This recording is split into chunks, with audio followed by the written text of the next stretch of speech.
Assalamualaikum warahmatullahi wabarakatuh. Kami dari kelompok 2 yang beranggotakan saya Rizka Nurul Cahyani dan dua teman saya, Intan Amalia Fadilah dan juga Tias Ayu Wardani. Pada video kali ini kami akan menyampaikan materi mengenai biaya. Pengertian biaya yang pertama menurut SFAC nomor 6 FASB yaitu biaya adalah arus keluar atau penggunaan lain atas aset atau timbulnya kewajiban dari penyerahan atau produksi barang, pemberian jasa atau pelaksanaan aktivitas lain yang merupakan operasi utama entitas yang sedang berlangsung. Kemudian pengertian rugi yaitu kerugian adalah penurunan ekuitas dari peripheral transidental tindakan suatu entitas dari semua transaksi dan peristiwa lain serta keadaan sikap yang mempengaruhi entitas kecuali yang dihasilkan dari beban atau distribusi kepada pemilik. Pengertian biaya yang kedua yaitu pernyataan APB nomor 4, yaitu beban kotor, penurunan aset atau kenaikan kotor kewajiban diakui dan diukur sesuai dengan prinsip akuntansi yang berlaku umum yang dihasilkan dari jenis kegiatan yang diarahkan laba dari suatu perusahaan yang dapat mengubah ekuitas pemilik. Kemudian APB menjelaskan seperti pendapatan timbulnya hanya dalam kaitannya dengan kegiatan penciptaan laba yang mengakibatkan perubahan ekuitas. Pengiriman barang dalam transaksi penjualan merupakan biaya karena hasil bersih penjualan tersebut adalah perubahan ekuitas. Di lain pihak, timbulnya kewajiban untuk pembelian aset bukan merupakan biaya karena ekuitas tidak dapat berubah pada saat pembelian tersebut. Pengertian biaya yang ketiga yaitu IAI, IASC, Standar Akuntansi Keuangan.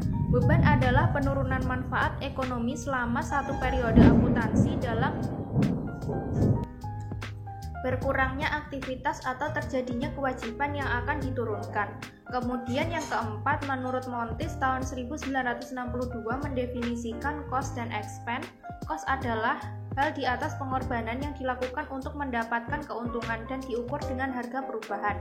Beban adalah penurunan kekayaan bersih sebagai akibat dari penggunaan jasa ekonomi dalam penciptaan pendapatan atau pengenaan pajak oleh unit mental pemerintah. Kemudian menurut Hilton, cost, expense, dan cost of goods sold adalah biaya adalah pengorbanan yang dilakukan. Biasanya diukur dengan sumber daya yang diberikan untuk mencapai tujuan tertentu. Beban adalah konsumsi aset untuk tujuan menghasilkan pendapatan. Harga pokok penjualan adalah biaya yang diukur dengan harga pokok penjualan barang jadi selama satu periode waktu. Karakteristik biaya yang pertama yaitu aliran keluar atau penurunan aset. Aliran keluar aset, penurunan kotor aset, penurunan manfaat ekonomi, penggunaan aset, konsumsi aset, penggunaan layanan ekonomi, biaya kedaluarsa, biaya yang berlaku untuk periode berjalan. Yang kedua, akibat yang membentuk operasi utama yang terus-menerus atau operasi utama yang berkelanjutan dengan yang diarahkan pada laba untuk tujuan menghasilkan pendapatan, penciptaan pendapatan, dan aktivitas menghasilkan. Penurunan aset. Agar terjadi biaya, maka harus terjadi transaksi atau kejadian yang menurunkan aset atau menimbulkan aliran keluar aset atau sumber ekonomi.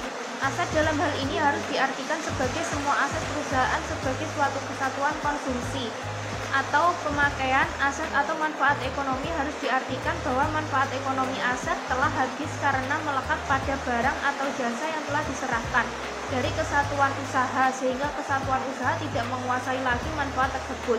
Pemakaian bahan baku untuk pembuatan produk tidak dapat disebut sebagai biaya kalau produk tersebut belum terjual. Karena kalau produk tersebut terjual sebenarnya belum terjadi penurunan aset, yang terjadi hanyalah perubahan bentuk aset sebagai potensi jasa. Operasi utama yang terus-menerus. Tidak semua penurunan atau konsumsi aset membentuk biaya. Agar menjadi biaya, konsumsi tersebut harus berkaitan dengan kegiatan utama atau sentral kesatuan usaha. Kegiatan utama adalah kegiatan penciptaan pendapatan yang direpresentasi dalam kegiatan memproduksi atau mengirim barang atau menyerahkan atau melaksanakan jasa. Karena dianggap bahwa perusahaan ingin mendapatkan dan mengukur laba dengan tepat, harus ada kaitan yang logis antara biaya dan pendapatan. Dalam hal ini, operasi utama perusahaan merupakan basis utama untuk menghubungkan biaya dan pendapatan.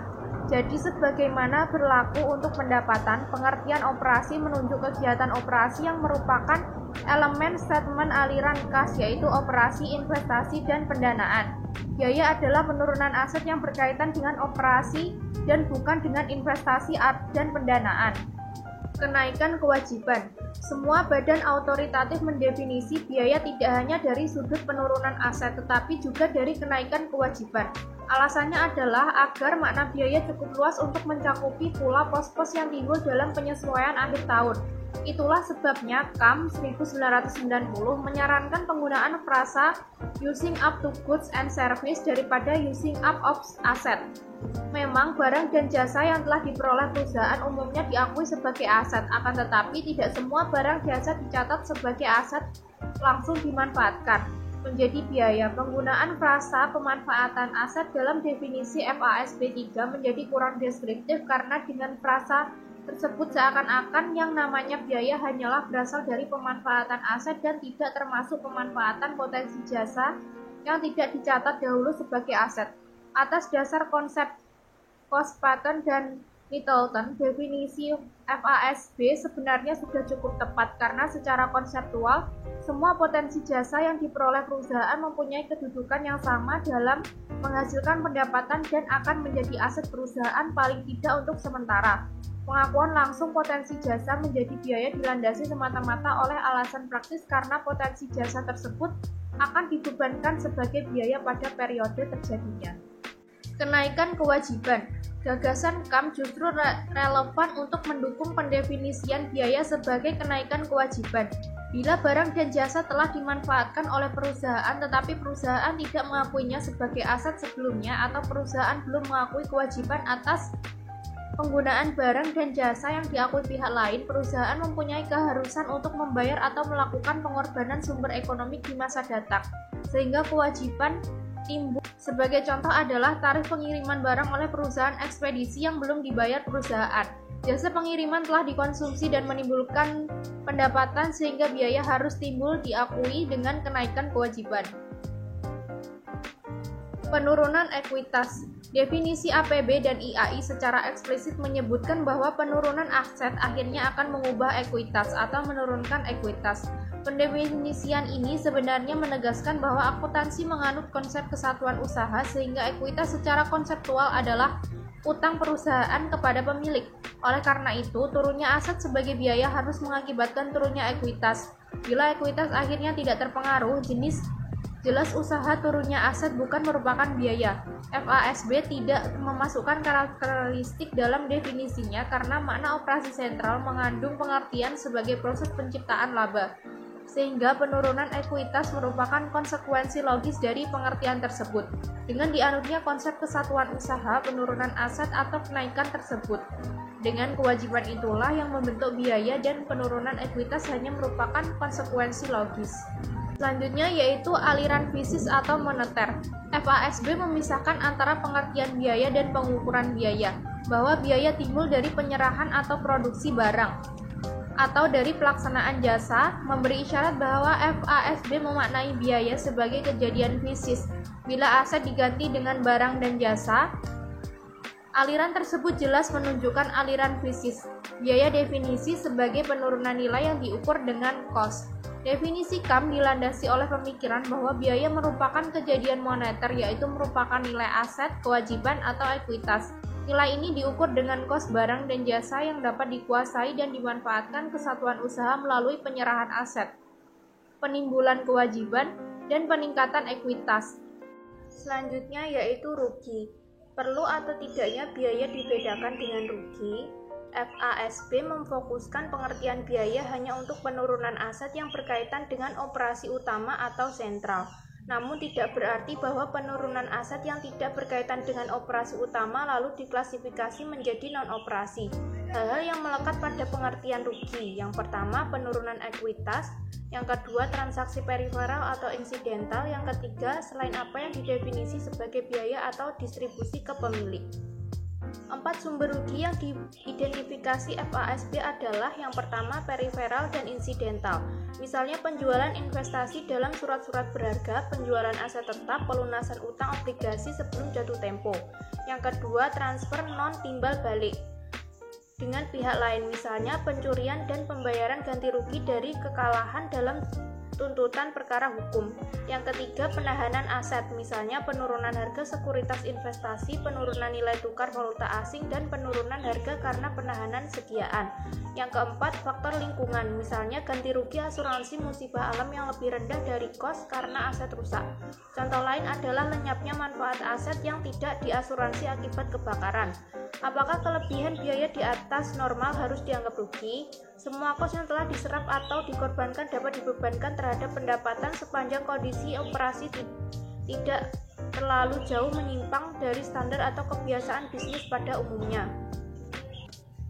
Selanjutnya, pengakuan biaya. Pengakuan menyangkut masalah kriteria pengakuan, yaitu apa yang harus dipenuhi agar penurunan nilai aset yang memenuhi definisi biaya atau rugi dapat diakui, dan masalah saat pengakuan, yaitu peristiwa atau kejadian apa yang menandai bahwa kriteria pengakuan telah dipenuhi. Tidak seperti pendapatan atau usaha, biaya dan rugi tidak mengalami masalah pembentukan dan realisasi. Oleh karena itu, kriteria pengakuan tidak dibedakan dengan kaidah pengakuan, sehingga masalah pengakuan biaya adalah kapan penurunan nilai aset dapat dikatakan telah terjadi atau kapan biaya telah timbul sehingga jumlah rupiah biaya dapat diakui. Selanjutnya, kriteria pengakuan. Biaya atau rugi pada umumnya diakui bila mana salah satu dari kriteria berikut dipenuhi. Yang pertama, konsumsi manfaat. Biaya atau rugi diakui bila mana manfaat ekonomik yang dikuasai suatu entitas telah dimanfaatkan atau dikonsumsi dalam pengiriman atau pembuatan barang, penyerahan atau pelaksanaan jasa atau kegiatan lainnya yang merepresentasi operasi utama atau sentral entitas tersebut.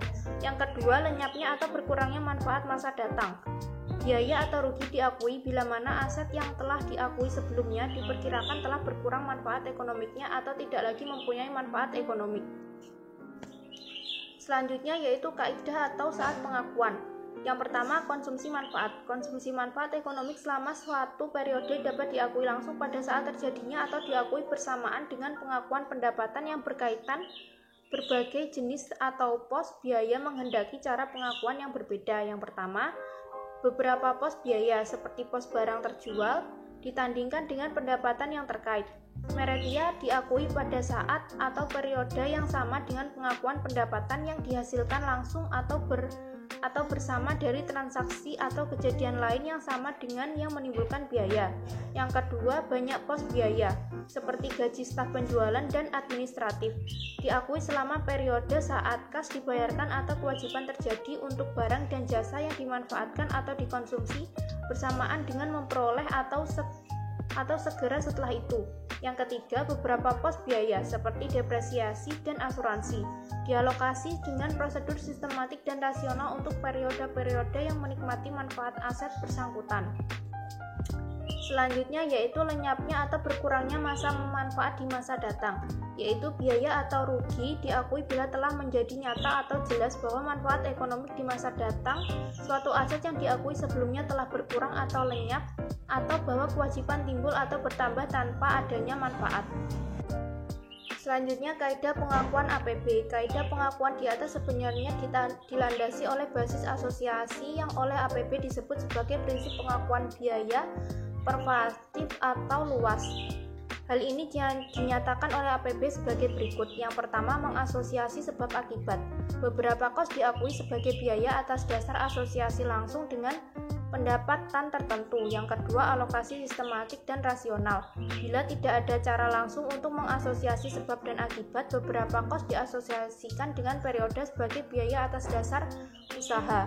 Untuk mengalokasi kos secara sistematik dan rasional ke beberapa periode yang diperkirakan menikmati manfaat. Yang ketiga, pengakuan segera. Beberapa kos diasosiasi dengan periode berjalannya sebagai biaya karena kos yang terjadi dalam periode berjalan tidak memberi manfaat di masa datang yang cukup nyata. Kos yang dicatat sebagai aset dalam periode-periode sebelumnya tidak lagi mempunyai manfaat ekonomik yang cukup nyata.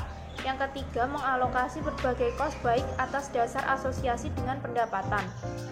Hubungan kos dan biaya. Kos adalah pengukur biaya atau biaya direpresentasi dengan kos sehingga secara teknis dan praktis biaya sering disebut kos saja. Memang biaya selalu dapat disebut kos karena kos melekat di dalamnya, akan tetapi kos tidak selalu dapat disebut biaya karena kos dapat juga merepresentasi aset. Walaupun demikian, untuk pembahasan selanjutnya biaya sering disebut kos. Proses dan konsep penandingan.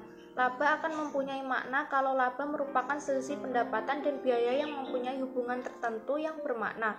Proses penandingan adalah proses penentuan laba dengan cara mengukur atau menakar dahulu pendapatan.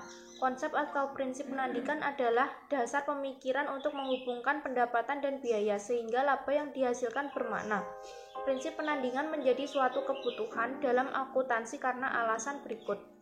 Yang pertama, pengakuan pendapatan tidak langsung dikaitkan dengan pengakuan biaya karena teknik pembukuan tidak memungkinkan hal tersebut. Dengan kata lain, proses penandingan tidak dilakukan pada saat transaksi pendapatan terjadi, tetapi pada umumnya dilakukan pada akhir tahun.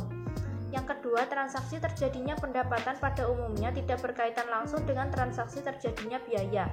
Sebagai contoh, pemerolehan dan pembayaran barang dan jasa untuk menghasilkan produk tidak selalu bersamaan dengan penjualan dan pengumpulan kas. Kelayakan ekonomik, yaitu masalah penandingan terletak pada penentuan dasar atau basis yang memuaskan untuk menyatukan pendapatan dan biaya. Penandingan yang tepat harus didasarkan pada kelayakan ekonomik dan bukan fisik. Memang penandingan menurut identifikasi konsumsi manfaat aset atau jasa secara fisik, tetapi nilai aset atau jasa yang dikonsumsi juga harus ditentukan secara tepat dengan memperhatikan kondisi yang melingkupinya. Oleh karena itu, dasar penandingan yang paling utama adalah kelayakan ekonomik, bukannya dasar aliran fisik semata-mata. Asosiasi sebab dan akibat. Hubungan biaya dan pendapatan tidak selalu bersifat fisik atau hubungan satu lawan satu. Hubungan biaya dan pendapatan merupakan hubungan agregat antara berbagai faktor biaya sebagai kesatuan dan berbagai faktor pendapatan sebagai kesatuan yang lain. Jadi hubungan biaya dan pendapatan bersifat ekonomik bukan fisik. Dalam hal perusahaan pemanufakturan, produk fisik dapat digunakan sebagai sarana atau takaran hubungan sebab akibat. Penyerahan 800 unit produk dengan kos 10.800 mendatangkan pendapatan Rp15.000 dan dikatakan penyerahan produk tersebut penyebabkan pendapatan. Dalam hal ini, kos yang harus ditandingkan dengan pendapatan adalah suatu kos potensi jasa yang melekat pada produk yang telah terjual dan mendatangkan pendapatan. Secara umum dapat dikatakan bahwa semua kos produksi yang wajar dan perlu harus diletakkan pada unit kos produk dan baru diakui. Untuk lebih jelasnya dapat dilihat pada gambar 9.1. Produk usang atau musiman. Patton dan Littleton menegaskan bahwa penandingan harus didasarkan pada kelayakan ekonomik. Dalam keadaan yang khusus, sebagian kos sediaan barang yang tidak terjual dalam suatu periode secara logis dapat dijadikan komponen kos barang terjual. Sebagai contoh, suatu toko pakaian musiman harus menyediakan berbagai ukuran dan warna yang cukup banyak untuk memenuhi selera konsumen dengan konsekuensi yang tidak terhindarkan dan cukup pasti bahwa selagi sediaan pakaian jadi tersebut tidak akan laku terjual dan akhir musim tertentu. Dalam keadaan seperti itu, sebenarnya dapat dianggap bahwa sebagian atau seluruh kos sediaan pakaian yang tidak terjual tersebut harus dikorbankan pada akhir musim, misalnya dengan dijual secara obral, merupakan bagian dari kos pakaian yang telah terjual. Selanjutnya, barang rusak. Kelayakan ekonomik menuntut pertimbangan dengan memperhatikan kondisi yang melingkupi suatu masalah. Bila kerusakan produk merupakan hal yang normal atau bahkan merupakan prasyarat untuk menghasilkan barang yang kualitas baik, kos barang yang rusak dapat dianggap sebagai upaya menghasilkan pendapatan. Misalnya, produk yang sengaja harus rusak atau percobaan dalam menghasilkan produk atas dasar spesifikasi khusus dari pelanggan. Kalau kerusakan atau penurunan mutu merupakan karakteristik normal kegiatan operasi perusahaan, maka jumlah rupiah yang mengukur kos kerusakan atau penurunan mutu dapat diperlakukan sebagai unsur kos produksi yang akhirnya menjadi biaya. Sebaliknya, kalau kerusakan atau cacatnya produk merupakan hal yang tidak biasa terjadi, maka jumlah rupiah tersebut dapat diperlakukan sebagai rugi.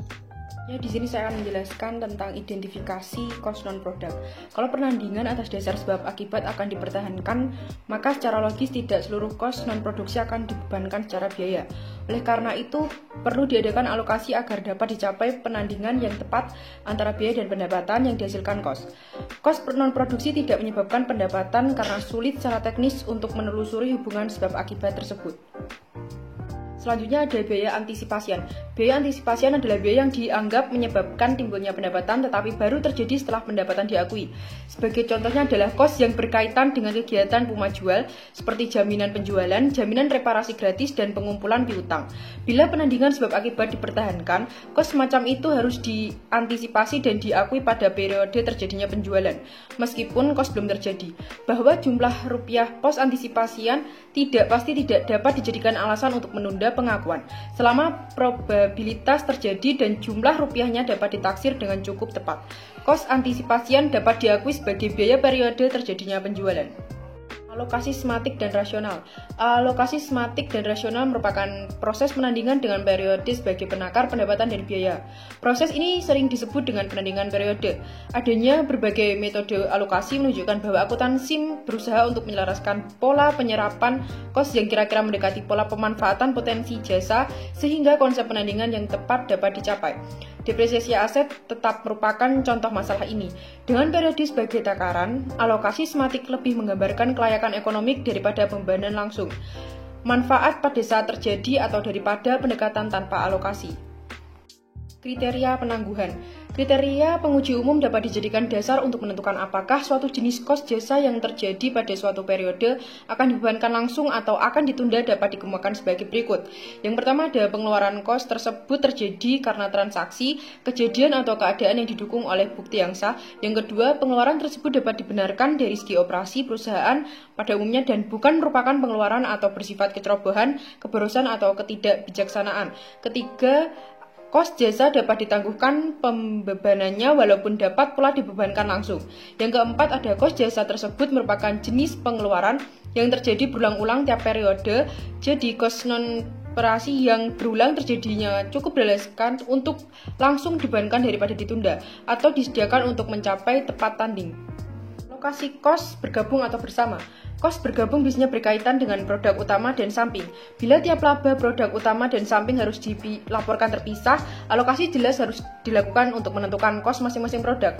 Alokasi kos bergabung untuk bersama bersifat internal dalam suatu periode sehingga hasilnya tidak dapat mempengaruhi kos operasi total untuk periode tersebut, meskipun dasar alokasi agak arbiter.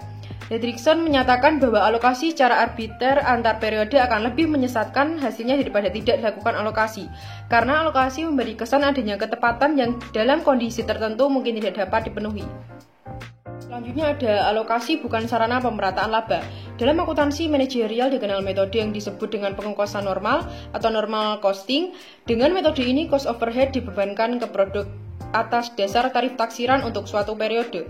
Tujuannya adalah agar kos produksi untuk periode interim atau bulanan menggambarkan kos yang tepat dibandingkan kos aktual periode tersebut.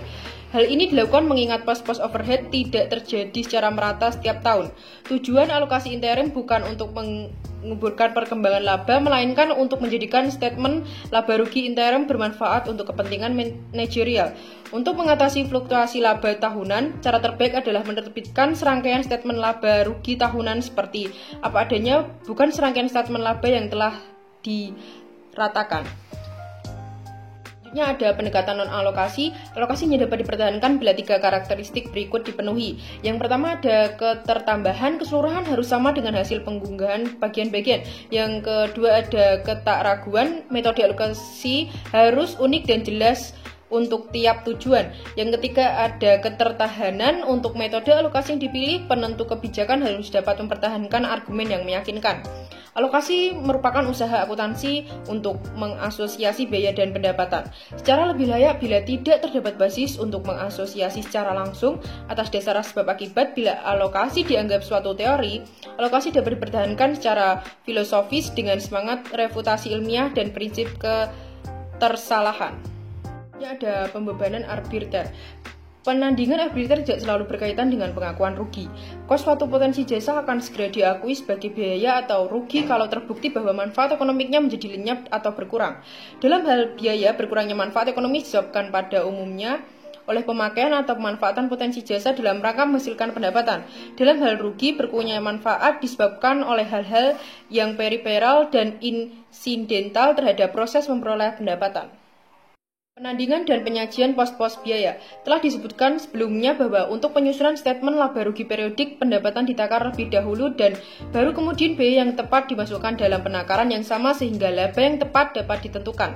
Masalah pembebanan kos dan basis asosiasi atas berlaku untuk semua jenis potensi jasa. Masalah khusus terjadi dalam hal sediaan dan aset tetap, khususnya fasilitas fisik yaitu gedung atau pabrik dan perlengkapan. Uraian berikut membahas masalah teoritis yang menyangkut pos-pos tersebut. Sediaan secara umum. Masalah teoritis sediaan berkaitan dengan pengukuran kos barang terjual dalam rangka penandingan dengan pendapatan dan masalah penilaian.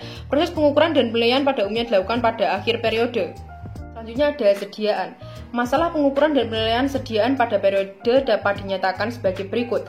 Yang pertama, penentuan besarnya kos barang terjual untuk ditandingkan dengan penjualan sehingga dapat ditentukan besarnya laba perusahaan. Yang kedua, penentuan nilai sediaan sebagai unsur aset lancar perusahaan. Metode asosiasi. Metode asosiasi menjadi basis untuk menentukan unit fisik terjual dan kos yang melekat dengan jumlah rupiah penjualan. Metode asosiasi atau asumsi aliran kos yang dikenal adalah yang pertama, identifikasi khusus, yang kedua masuk pertama keluar pertama atau MPKP, yang kedua rata-rata berbobot, yang keempat ada sediaan normal atau minimal, yang kelima masuk terakhir keluar pertama atau MTKP, yang keenam ada dasar. Metode sangat tergantung pada tujuan atau kondisi yang dihadapi perusahaan. Beberapa pertimbangan yang dapat dijadikan dasar pemilihan metode dapat disebutkan sebagai berikut. Yang pertama, kos harus diidentifikasi dengan unit fisik barang yang diukur. Yang kedua, operasi perusahaan harus dipandang sebagai serangkaian kegiatan yang berurutan dan kontinus, bukannya serangkaian proyek-proyek yang terpisah-pisah. Yang ketiga, kalau tujuan barang ditekankan pada penilaian sediaan dengan harga paling akhir, asosiasi kos akan ditujukan pada sediaan barang dengan menggunakan kos yang paling akhir, dan kos barang terjual merupakan angka residual. Yang keempat, asosiasi atas dasar kos tetap harus dilakukan, tetapi kemudian lakukan penilaian atas sediaan akhir untuk menentukan adanya untung atau rugi fluktuasi harga. Yang ada identifikasi khusus. Kalau tujuan asosiasi adalah penandingan yang tepat antara pendapatan tertentu dan kos tertentu, bila sistem akuntansi memungkinkan, metode ini sangat dianjurkan penerapannya. Untuk jenis barang mahal dan perputaran rendah, metode ini sangat cocok sekali karena metode ini adalah yang paling ideal. Namun demikian, metode ini mengandung beberapa kelemahan, antara lain yang pertama, identifikasi khusus tidak memberi nilai tambah informasi. Yang kedua, untuk jenis barang yang homogen dengan harga relatif murah, metode ini jadi terlalu mahal dan tidak sepadan dengan nilai tambah. Informasi yang diperoleh metode ini dapat digunakan sebagai alat manipulasi laba atau earning management. Masuk pertama, keluar pertama atau MPKP. Metode ini berasumsi bahwa faktor kos mengalir melalui perusahaan secara berurutan seperti antrean. Tidak ada saling mendahului. Metode ini sangat logis dalam refleksi asosiasi sebab akibat karena sangat sederhana dan jelas untuk memecahkan kos ke dalam dua komponen atas dasar kos yang benar-benar melekat dalam kedua komponen tersebut. Jadi, kalau penandingan secara tepat, biaya dan pendapatan menjadi tujuan, metode ini paling didukung atas dasar argumen berikut. Yang pertama, metode ini sistematik dan konsisten dengan aliran fisik yang sesungguhnya sehingga penandingan yang ideal dipenuhi. Yang kedua, untung atau rugi karena fluktuasi harga dengan sendiri terrealisasi dan diakui bersamaan dengan terjualnya barang walaupun tidak disajikan secara terpisah dan melekat dalam angka laba. Yang ketiga, penyajian sediaan akhir dalam neraca akan menggambarkan kos yang mendekati kos sekarang atau kos pengganti. Ada rata-rata berbobot. Metode ini menganggap bahwa dalam proses produksi terjadi peleburan faktor produksi yang sama selama satu periode menjadi satu masa yang homogenus. Artinya bahan baku tertentu yang dibeli berkali-kali atau produk yang dihasilkan dari beberapa angkatan produk dalam satu periode dianggap sebagai satu kesatuan atau massa. Metode asosiasi yang mirip dengan metode rata-rata berbobot adalah perbandingan harga jual eceran. Metode ini merupakan metode taksiran yang tidak mendasarkan diri pada aliran kos.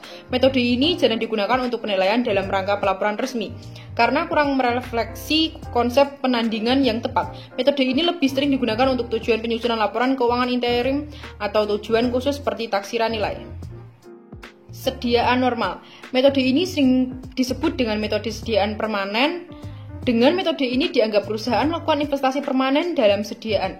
Tujuannya adalah penandingan pendapatan sekarang dengan kos sekarang sekaligus meniadakan kebutuhan pelaporan untung atau rugi, menahan sediaan atau fluktuasi harga.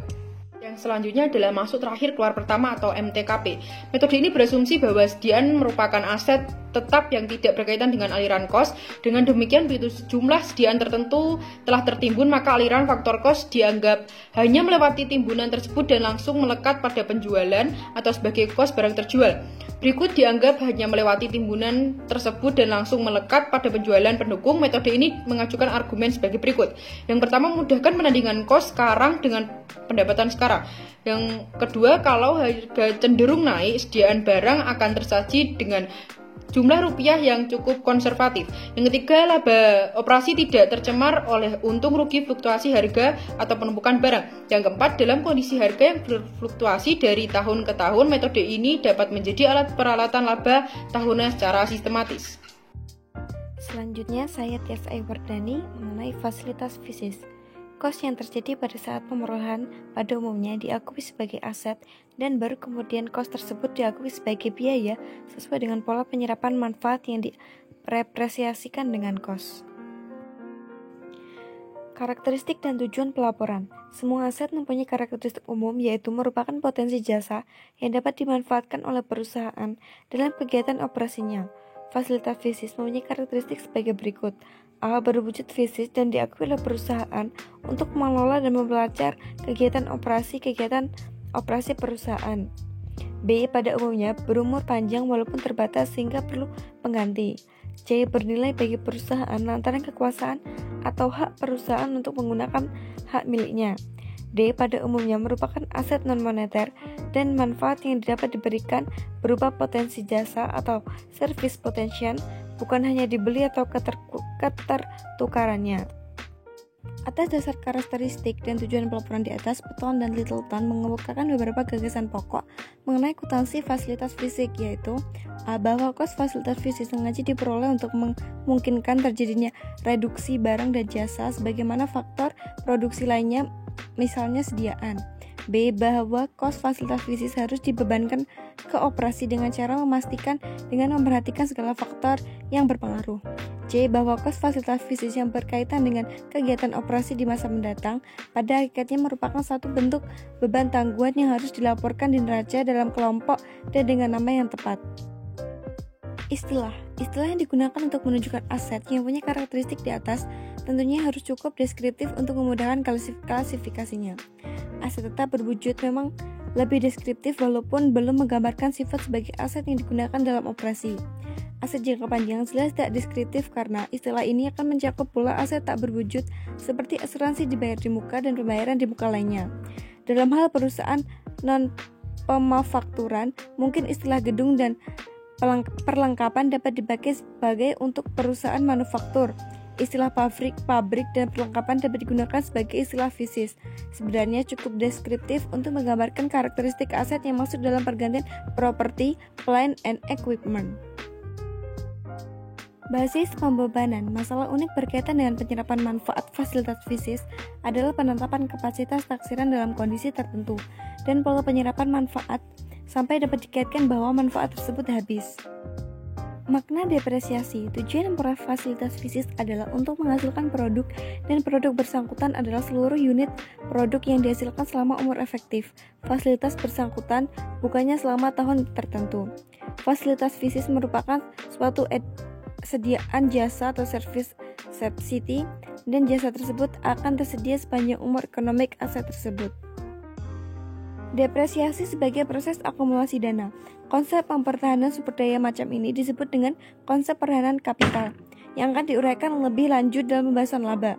Pengakuan biaya depresiasi tidak mempunyai kaitan langsung dengan masalah penggantian. Kalau laba periodik akan diukur dengan tepat, maka perlu untuk menandingkan pendapatan dengan semua biaya yang layak termasuk depresiasi. Dengan proses ini akan tetap dilakukan walaupun tidak ada rencana untuk mengganti fasilitas fisik tersebut. Depresiasi sebagai proses penilaian. Kelemahan pendefinisian depresiasi bahwa alokasi sistematik dalam banyak hal tidak mempresentasi fenomena atau kegiatan operasi yang sesungguhnya. Salah satu pendefinisian secara sistematik adalah depresiasi dipandang sebagai penurunan potensi jasa selama periode operasi akibat kausan fisik, konsumsi manfaat, atau kausan teknologis. Bila fasilitas fisik dipandang sebagai suatu kapital, depresiasi merupakan penurunan nilai kapital bukan hanya karena konsumsi, melainkan juga karena kausangan, dan faktor ekonomi lainnya.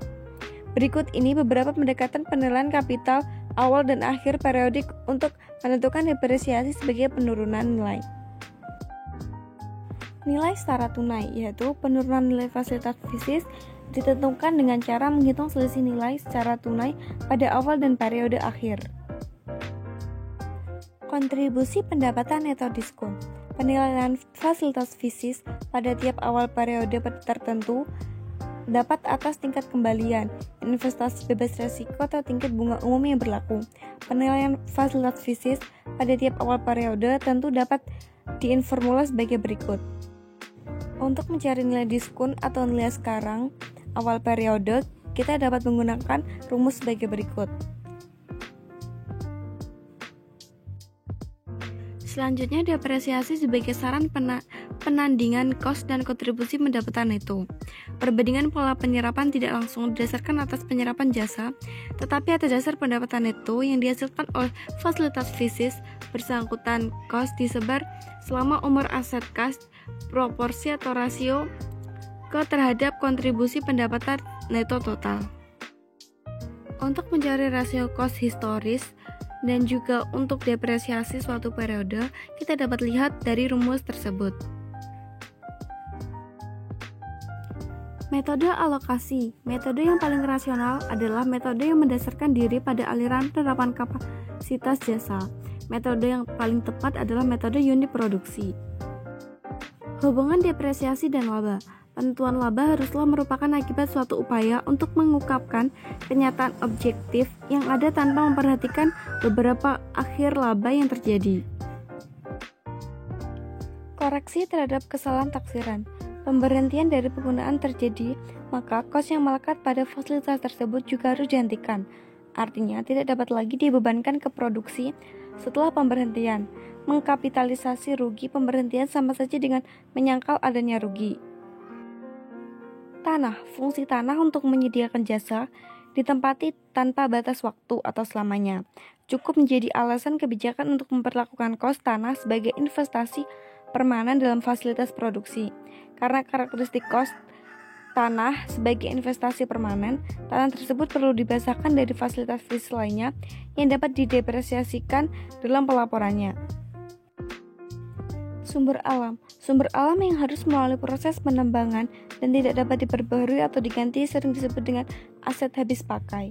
Kos sumber daya alam tersebut harus disertai secara sistematik ke produksi atau dasar pengambilan atau konsumsi. Tanah bukan hak milik permanen. Kos tanah sewa guna. Tanah hak guna bangunan atau bentuk investasi non-permanen lainnya dalam bentuk tanah harus secara sistematik dibebankan ke produksi selama umur ekonomik atau selama jangka kontrak. Dalam kondisi tertentu, tanah pertanian tidak dapat diperlakukan sebagai investasi permanen. Kesuburan tanah dipengaruhi oleh frekuensi panen dan lapisan tanah. Tanah yang terkena erosi menjadi tidak subur dan mengakibatkan tanah tersebut secara ekonomi tidak dapat ditanami lagi. Jadi dengan akuntansi pengeluaran untuk membubarkan tanah lagi akan menjadi kos tanah yang akhirnya akan terdepresiasi. Goodwill timbul apabila suatu perusahaan membeli perusahaan lain yang sudah berjalan secara keseluruhan. Goodwill adalah selisih jumlah rupiah tunai atau setara yang dibayarkan oleh perusahaan pembeli di atas nilai pasar wajar atau nilai buku kekayaan fisik perusahaan yang dibeli. Aset tak berwujud, hak cipta, paten, merek dagang, goodwill, dan kos organisasi adalah contoh aset tak berwujud. Kos aset tak berwujud secara sistematik dibebankan ke operasi yang akhirnya terdapat pendapatan selama umur yuridisnya. Dalam kasus tersebut, dimungkinkan untuk menyerap kos tersebut dalam waktu yang lebih pendek dari umur yuridisnya. Penghapusan langsung keseluruhan kos sebagai rugi harus segera dilakukan kalau kondisi menunjukkan bahwa aset tak berwujud tersebut tidak lagi mempunyai arti ekonomi yang penting. Selanjutnya, penyajian biaya. Penyajian biaya tidak dapat dilepaskan dari penyajian pendapatan dan sarana untuk itu adalah statement laba rugi. Penyajian elemen pendapatan, untung, biaya, dan rugi bergantung pada konsep tentang apa saja pembentukan laba.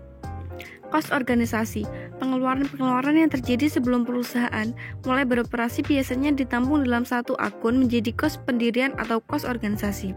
Pengeluaran tersebut meliputi kos pencetakan saham, tarif akte non-notaris, pengeluaran untuk izin perusahaan, dan kos kegiatan selama proses pendirian. Kos organisasi dikelompokkan sebagai aset tak berwujud karena kos tersebut tidak dapat dikaitkan dengan aset tak berwujud yang ada dalam perusahaan. Kesimpulan dari presentasi hari ini, kos sebagai bahan olahan akuntansi mengalami 3 tahap perlakuan, yaitu pengukuran, penelusuran, dan pembebanan.